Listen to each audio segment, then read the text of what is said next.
আল্লাহ রাব্বুল আলামিন বলে পড়েন ইউসাব্বিতুল্লাহুল্লাযীনা আমানু বিল কওলিস সাবিতি ফিল হায়াতিদ দুনিয়া ওয়া ফিল আখিরাতি।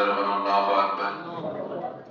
আল্লাহ রাব্বুল আলামিন বলে বিশেষ করে তারা দৃঢ় থাকবে কবর হাসর মিজান ফুলসিরাত সব জায়গায় দৃঢ় থাকবে যারা আল্লাহর পথে অটল ঈমান রাখবে। কারা? যারা আল্লাহর পথে অটল ঈমান রাখবে তারা সব জায়গায় দৃঢ় থাকবে, তারা ভয় প্রাপ্ত হবে না, তাদের কোনো ভয় নাই, তারা ভয় প্রাপ্ত হবে না। তাদের কাছে মৃত্যু আসবে, তাদের কাছে হাসর মিজান ফুলসিরাত সবকিছু আসলো, তারা ভয় প্রাপ্ত হবে না। যার পরে তারা একই রাখবে তিনি কে। এই জন্য আমরা অনেক সময় দেখি অনেকে শাহাদাতের পেয়ালা পান করে জীবন দিয়ে দেয়, রক্ত দিয়ে দেয়, কিন্তু নির্ভরশীল কার পরে জোরে বলেন? আল্লাহর পরে নির্ভরশীল হয়ে আল্লাহ দ্বীন কায়েমের জন্য জীবন দেওয়ার দরকার আছে না নাই? আল্লাহ দ্বীন কায়েমের জন্য যদি জীবনটা দিয়ে দিতে হয়, মনে হয় যে মৃত্যু মানে হচ্ছে স্থান পরিবর্তন করা। কি আসলে মানুষ কখনো মরে না, মানুষের এই জীবনের একটা স্থান পরিবর্তন ছাড়া আর কিছুই নয়। এখান থেকে স্থান পরিবর্তন করে আরেক জায়গায় যাওয়া, বিষয়টা এমন। তো যাই হোক, আমরা যখন মৃত্যুবরণ করব, মৃত্যুবরণ করার পরে আমাদের সঞ্চয় বা আমাদের সেখানে উত্তর দিয়ে রাখবে কি লাগবে না বলে? আল্লাহ রাব্বুল আলামিন কোরআন কারীমের 3 নাম্বার সূরা কয় নাম্বার? 3 নাম্বার সূরা সূরাতুল ইমরান 185 নম্বর আয়াত। কত আয়াত? 185 নম্বর আয়াত নাযিল করে আল্লাহ পাক জানালেন তোমার অবশ্যই মরা লাগবে, তুমি বাঁচতে পারবে না। আল্লাহ রাব্বুল আলামিন বলে পড়েন আমার সাথে, কুল্লু নাফসিন যায়িকাতুল মাউত ওয়া ইন্নামা তুওয়াফাউনা উজুরাকুম ইয়াওমাল কিয়ামাহ। জোরে বলেন আল্লাহু আকবার। আল্লাহ রাব্বুল আলামিন বলে কুল্লু নাফসিন যায়িকাতুল মাউত, সেটা কোথায় হবে কেউ কি জানি আমরা? বলেন মৃত্যু হবে, এটা ফিক্সড করা লাগবে, কিন্তু মৃত্যু কোথায় হবে কেউ আমরা জানি না।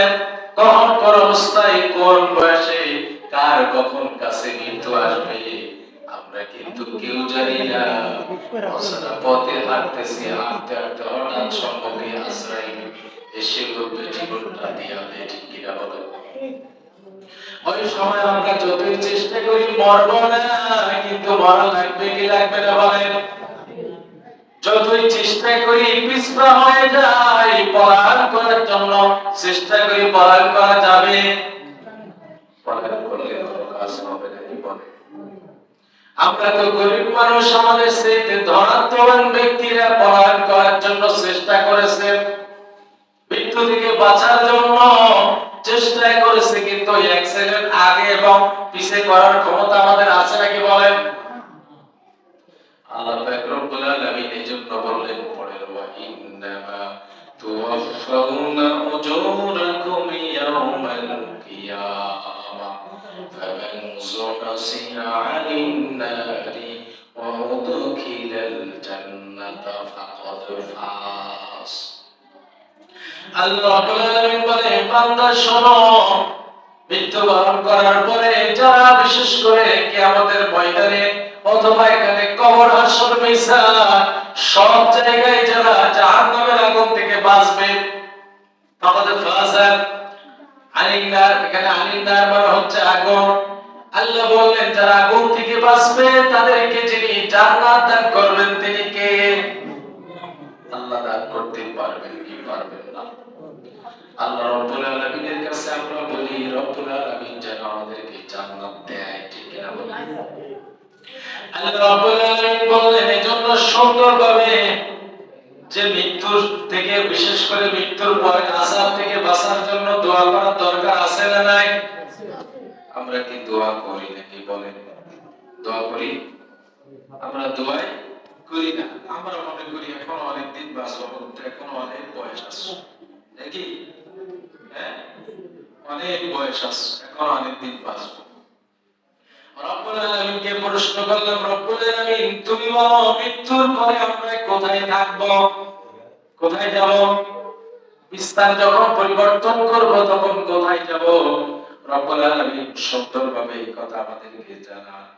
সুন্দরভাবে তিনি বললেন, আপনার আল্লাহ রাব্বুল আলামিন বিশেষ করে তিনি জানান আমাদেরকে কথা নম্বর সূরা আমাল হায়াতুদ দুনিয়া ইল্লা মাতাউল গুরুর। এক বলার আগে আল্লাহ বললেন হবে ওয়ারাহিম বারযাকুন ইলা রাব্বিহিম ইবাসুন। বিশেষ করে রব্বুল আলামিন আপনার সুন্দরভাবে 23 নম্বর সূরা সূরাতুল মুমিনুন 100 নম্বর আয়াত দিলেন। কত নম্বর? 100 নম্বর আয়াতে বললেন বিশেষ করে হবে ওয়ারাহিম বারযাকুন ইলা ইয়াউমি ইউবাসুন। মারা যাওয়ার পরে ইলমে বারযাকে যাব কোথায়? ইলমে বারযাক কোথায়? তাফসীরকাররা বললেন যে ইলমে বারযাক হলো বিশেষ করে আপনার আখিরাত দুনিয়া থেকে আখিরাত পর্যন্ত এর মাঝামাঝি অবস্থান, যেটা দুনিয়াও ধরা যায় না আবার আখিরাতও ধরা যায় না। কারণ হলো আখিরাত মানে পরকালের শেষ দিবস, সেখানে পরীক্ষার চূড়ান্ত পর্যায়ের ডিসিশন। যিনি দিয়ে আমাদেরকে জান্নাত অথবা জাহান্নাম দেবে তিনি কে? আমরা চাই যেন রব্বুল আলামিন আমাদেরকে জান্নাত দিয়া দেয়, ঠিক না? জান্নাত চাই না আমরা? জান্নাত চাই। রব্বুল আলামিন যেন আমাদেরকে জান্নাত দেয়। এরপরে রব্বুল আলামিন বিশেষ করে 14 নম্বর সূরা সূরাতুল ইব্রাহিমের 27 নম্বর আয়াত দিলেন। 27 নম্বর আয়াতে রব্বুল আলামিন জানান যারা ঈমানের পথে দৃঢ় থাকবে তাদের কবর, হাসর, মিজান, ফুলসিরাত কোন জায়গায় ভয় থাকবে না। যিনি হিম্মত দিয়া দিবে, ঈমানের শক্তি যিনি বাড়িয়ে দেবেন তিনি কে? আল্লাহ রাব্বুল আলামিন বলে পড়েন ইউসাব্বিতুল্লাহুল্লাযীনা আমানু বিল কওলিস সাবিতি ফিল হায়াতিদ দুনিয়া ওয়া ফিল আখিরাতি। আল্লাহু আকবার। আল্লাহ রাব্বুল আলামিন বলে বিশেষ করে তারা দৃঢ় থাকবে কবর, হাসর, মিজান, ফুলসিরাত সব জায়গায় দৃঢ় থাকবে যারা আল্লাহর পথে অটল ঈমান রাখবে। কারা?